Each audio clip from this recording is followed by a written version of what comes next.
एक और जहां विपक्ष संसद में सरकार के खिलाफ पेगासस मामले को लेकर आक्रामक रुख अपनाए हुए है, तो वहीं बिहार के मुख्यमंत्री और एनडीए के प्रमुख सहयोगी नीतीश कुमार ने भी पेगासस मामले की जांच की मांग कर दी है। संवाददाताओं से बातचीत में नीतीश कुमार ने कहा कि संसद में पेगासस मुद्दे पर चर्चा होनी चाहिए। साथ ही साथ उन्होंने ये भी कहा कि इस पर जांच होनी चाहिए। विपक्ष इतने दिनों से बातचीत के लिए दोहरा रहा है, यह किया जाना चाहिए।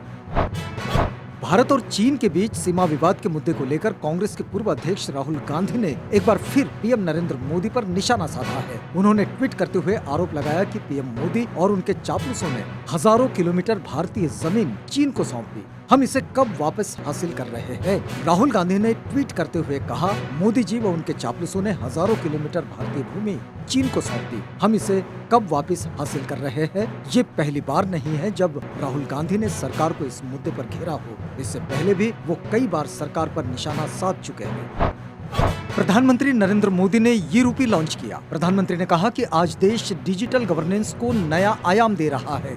ई-रूपी वाउचर देश में डिजिटल ट्रांजैक्शन को, डीबीटी को और भी ज्यादा प्रभावी बनाने में बहुत बड़ी भूमिका निभाने वाला है। उन्होंने कहा कि 21वीं सदी का भारत आज कैसे आधुनिक तकनीक के माध्यम से आगे बढ़ रहा है, उसका भी ई-रूपी एक प्रतीक है। उन्होंने कहा कि उन्हें खुशी है कि इसकी शुरुआत उस वक्त हो रही है जब देश आजादी के 75 वर्ष पर अमृत महोत्सव मना रहा है।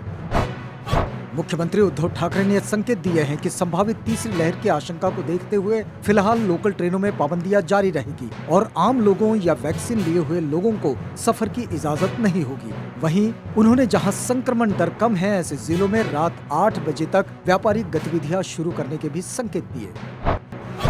मुंबई के अंतर्राष्ट्रीय हवाई अड्डे पर शिवसेना कार्यकर्ताओं ने जमकर तोड़फोड़ की। इस दौरान शिवसेना कार्यकर्ताओं ने अदानी एयरपोर्ट के बोर्ड में भी नुकसान पहुंचाया। शिवसेना कार्यकर्ताओं का आरोप है कि ये हवाई अड्डा पहले छत्रपति शिवाजी महाराज एयरपोर्ट के नाम से जाना जाता था, लेकिन अब यहां अडानी एयरपोर्ट का बोर्ड लगा दिया गया है। ऐसे में यह किसी भी सूरत में बर्दाश्त नहीं किया जाएगा।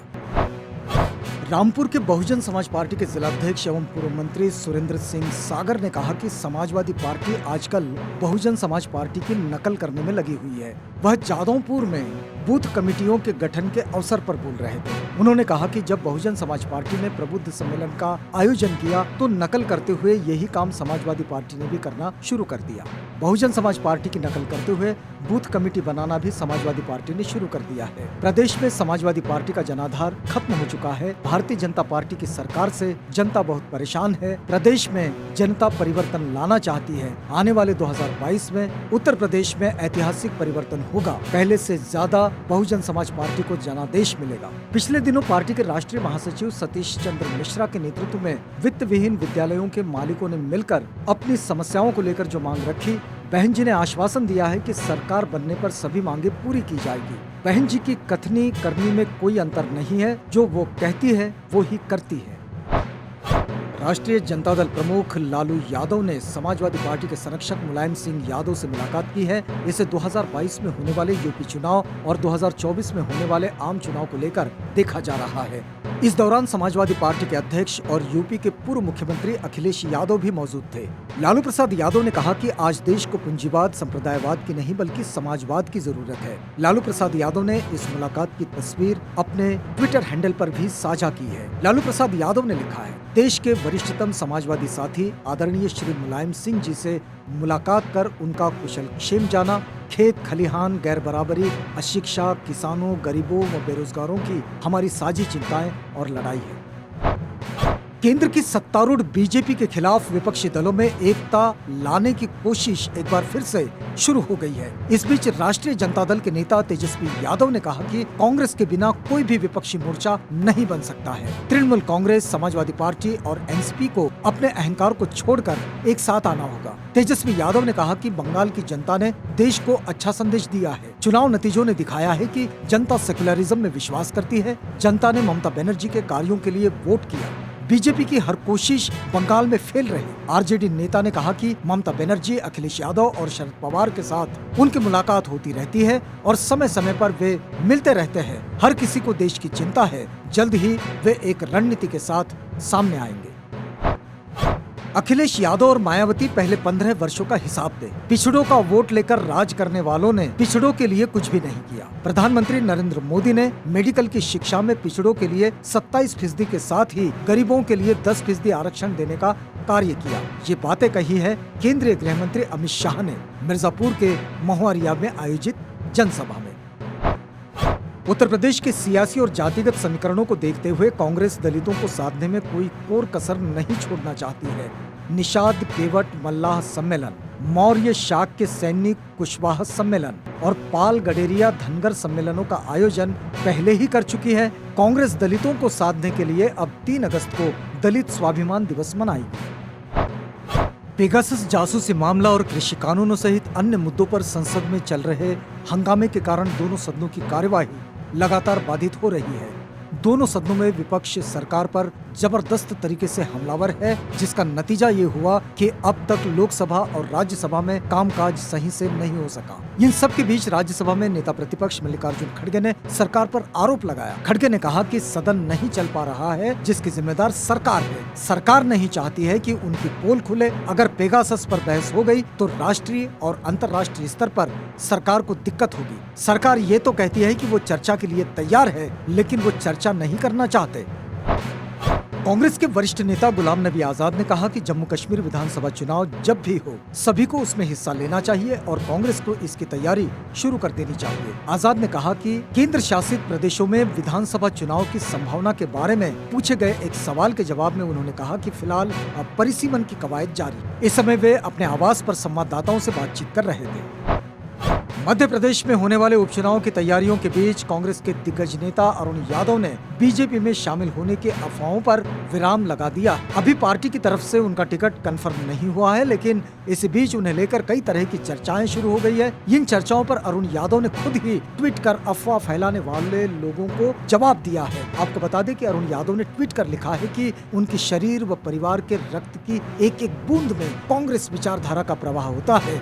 उनके सहित समूचा परिवार, उसके नाम के आगे यादव लिखा है, सिंधिया नहीं।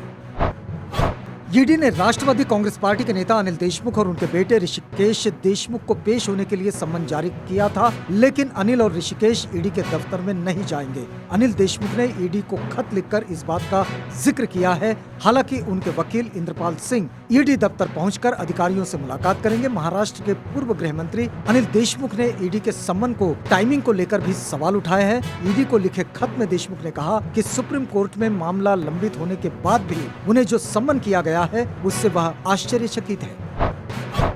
केंद्रीय अल्पसंख्यक कार्य मंत्री मुख्तार अब्बास नकवी ने ये कहा है कि 3 तलाक विरोधी कानून बनने के बाद 3 तलाक के मामलों में कमी आई है। उन्होंने कहा कि इस कानून के बनने से मुस्लिम महिलाओं का संवैधानिक एवं लोकतांत्रिक अधिकार सुनिश्चित हुआ है। अंग्रेजी अखबार टाइम्स ऑफ इंडिया की रिपोर्ट के मुताबिक नकवी ने बताया कि कानून बनने के बाद 3 तलाक के केस में 80% की कमी आई है। हाल ही में राजनीति से संन्यास का ऐलान करने वाले भारतीय जनता पार्टी के सांसद बाबुल सुप्रियो को पार्टी मनाने की कोशिश में है। अचानक सोशल मीडिया पर राजनीति छोड़ने के ऐलान के बाद से बाबुल को लेकर तरह तरह के कयास लगाए जा रहे हैं। इसी को लेकर बाबुल सुप्रियो और भाजपा अध्यक्ष जेपी नड्डा के बीच लंबी मुलाकात हुई है। पार्टी की ओर से बाबुल सुप्रियो को अपने फैसले पर दोबारा विचार करने के लिए कहा गया है। प्रगतिशील समाजवादी पार्टी लोहिया के अध्यक्ष शिवपाल सिंह यादव ने दावा किया कि उनकी इच्छा किसी बड़े दल से गठबंधन करके 2022 यूपी विधानसभा चुनाव लड़ने की है। ये उम्मीद है कि बहुत ही जल्द पूरी होने की है, लेकिन वे किसी दल से होगा ये अभी स्पष्ट नहीं करेंगे। मीडिया से बातचीत में शिवपाल सिंह यादव ने यह कहा कि समान विचारधारा वाली सभी पार्टी भारतीय जनता पार्टी को हराने के लिए एक हो जाए।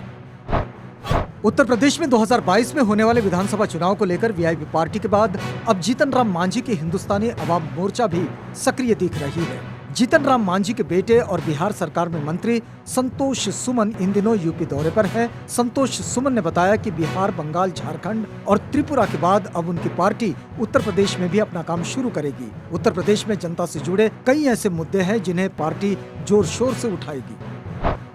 केंद्रीय मंत्री और आरपीआई अध्यक्ष रामदास आठवले लखनऊ पहुंचे। रामदास आठवले ने मुख्यमंत्री योगी आदित्यनाथ से अपनी मुलाकात का मकसद बताया। उन्होंने ट्वीट करके जानकारी दी और लिखा कि उत्तर प्रदेश के आगामी विधानसभा चुनाव में बीजेपी के साथ एनडीए गठबंधन में आरपीआई को 10 सीटों पर प्रत्याशी उतारने की मांग मुख्यमंत्री ने सकारात्मक आश्वासन दिया है। रामायण की थीम पर आयोजित रामायण कॉन्क्लेव का शुभारंभ करने देश के राष्ट्रपति रामनाथ कोविंद 29 अगस्त को स्पेशल प्रेसिडेंशियल ट्रेन से अयोध्या पहुंच रहे हैं, जहां श्री राम लला का दर्शन कर संतों से भी मुलाकात करेंगे। अयोध्या में तैयारी शुरू कर दी गई है। अयोध्या में राष्ट्रपति रामनाथ कोविंद के दौरे को लेकर रेलवे ने भी तैयारी शुरू कर दी है। भारत के अगस्त महीने के लिए संयुक्त राष्ट्र सुरक्षा परिषद की अध्यक्षता संभालने को ज्यादा तवज्जो न देते हुए कांग्रेस सांसद शशि थरूर ने इसे नियम का एक हिस्सा बताया। हालांकि उन्होंने आशा जताई कि भारतीय दल इस दौरान अपने बेहतर काम के जरिए देश का मान ऊंचा करेंगे। कांग्रेस सांसद ने कहा कि यूएनएससी की अध्यक्षता की मान्यता एक नियमित बात है। यह वर्ण के आधार पर तय की जाती है और इस महीने भारत की बारी है। हमारे पास एक अच्छी टीम है। उन्हें उम्मीद है कि उनके लोग अच्छा काम करेंगे और भारत को गौरवान्वित करेंगे। तिब्बत हाउस के निदेशक गेशे दोरजी दामदूल का कहना है कि भारत और अमेरिका सामूहिक तौर पर दुनिया में सभ्यता का रोल मॉडल बनकर चीनी कम्युनिस्ट पार्टी की विस्तारवाद की रणनीति को खत्म कर सकते हैं। पिछले हफ्ते अमेरिकी विदेश मंत्री एंटनी जे ब्लिंकन की यात्रा के दौरान आयोजित सिविल सोसाइटी राउंड टेबल सम्मेलन का हिस्सा रहे दोरजी ने द प्रिंट को दिए एक खास इंटरव्यू में ये कहा कि यदि भारत ने तिब्बतियों को शरण नहीं दी होती तो उन्हें हर समय भय और संदेह के माहौल में जीना पड़ रहा होता। दुनिया भर में हर साल मलेरिया के कारण लाखों लोग दम तोड़ देते हैं। इन मौतों को कम करने और मलेरिया के मामले घटाने के लिए वैज्ञानिकों ने नया प्रयोग किया है। वैज्ञानिक मलेरिया फैलाने वाली मादा मच्छर को जीन एडिटिंग तकनीक से बांझ बना रहे हैं ताकि मच्छरों की आबादी पर काबू किया जा सके। वैज्ञानिकों का कहना है कि ये तकनीक गेम चेंजर साबित हो सकती है और इससे जानलेवा बीमारियों का खात्मा किया जा सकता है। तुर्की में भीषण गर्मी के बीच बोड्रम के नजदीकी जंगलों में लगी आग पर काफी हद तक काबू पा लिया गया है। अधिकारियों ने बताया कि 100 से अधिक जगहों में लगी आग पर काबू पा लिया गया है। दमकल विभाग के कर्मचारी प्रसिद्ध समुद्री पर्यटन केंद्रों में लगी आग पर काबू पाने के काम में जुटे हुए हैं। तुर्की के कृषि और वानिकी मंत्री बेकिर पागदेमिरली ने ट्वीट कर कहा कि अंताल्या और मुगला जैसे पर्यटन केंद्रों के कुल 5 इलाकों में आग अभी भी लगी हुई है, जबकि 107 क्षेत्रों में लगी आग पर काबू पा लिया गया है। इजराइल के बाद अमेरिका और ब्रिटेन ने भी ईरान पर अरब सागर में ओमान के तट के पास एक तेल टैंकर पर ड्रोन से हमला करने का आरोप लगाया। इससे हमले से इनकार कर रहे ईरान पर दबाव और भी बढ़ गया है। ब्रिटेन के विदेश मंत्री डोमिनिक राब ने इसे गैरकानूनी व क्रूर हमला करार देते हुए कहा कि उनका देश और उसके सहयोगी तेल टैंकर मार्कर स्ट्रीट पर हुए हमले को लेकर समन्वित प्रतिक्रिया की योजना बना रहे हैं। विकेटकीपर मैथ्यू वेड बांग्लादेश के खिलाफ ढाका में शुरू होने वाली 5 मैचों की T20 अंतर्राष्ट्रीय क्रिकेट श्रृंखला में ऑस्ट्रेलियाई टीम की अगुवाई करेंगे। नियमित कप्तान ऑरन फिंच अपने दाएं घुटने की चोट के कारण वेस्टइंडीज के दौरे पर ही आए थे और वहां से वे स्वदेश लौट आए हैं। क्रिकेट ऑस्ट्रेलिया ने उम्मीद जताई कि फिंच 17 अक्टूबर से 14 नवंबर के बीच यूएई में होने वाले T20 विश्व कप तक फिट हो जाएंगे। टोक्यो ओलंपिक में भारतीय महिला हॉकी टीम ने इतिहास रचते हुए सेमीफाइनल में जगह बना ली है। बता दें कि ऑस्ट्रेलिया के खिलाफ खेले गए मुकाबले में भारतीय महिला टीम ने 1-0 से जीत दर्ज की। शुरुआती मुकाबलों में झटका लगने के बाद भारतीय महिला टीम ने न सिर्फ जबरदस्त वापसी की बल्कि ऑस्ट्रेलिया को भी मात दे दी। ओलंपिक इतिहास में ये पहली बार है जब भारतीय महिला हॉकी टीम सेमीफाइनल पहुंची है। दक्षिण भारतीय फिल्मों के अभिनेता प्रभास ने शुक्रवार को बताया कि उनकी फिल्म राधे श्याम अगले साल 14 जनवरी को मकर संक्रांति और पोंगल के अवसर पर रिलीज होगी। रोमांटिक ड्रामा इस फिल्म में उनके साथ अभिनेत्री पूजा हेगड़े भी नजर आएगी। फिल्म का निर्देशन राधा कृष्ण कुमार ने किया है। अभिनेता अक्षय कुमार की फिल्म बेल बॉटम 19 अगस्त को सिनेमाघरों में रिलीज होगी। जासूसी थ्रिलर वाली ये फिल्म शुरू से ये कहा जा रहा था कि इस साल अप्रैल में रिलीज होने वाली है, लेकिन देश में कोविड-19 की दूसरी लहर के कारण इसकी रिलीज 27 जुलाई के लिए टाल दी गई थी। अब ये फिल्म 19 अगस्त को सिनेमाघरों में आएगी। अक्षय कुमार ने सोशल मीडिया पर फिल्म का एक टीजर साझा करते हुए लिखा, लक्ष्य बड़े पर्दे पर आपका मनोरंजन करना।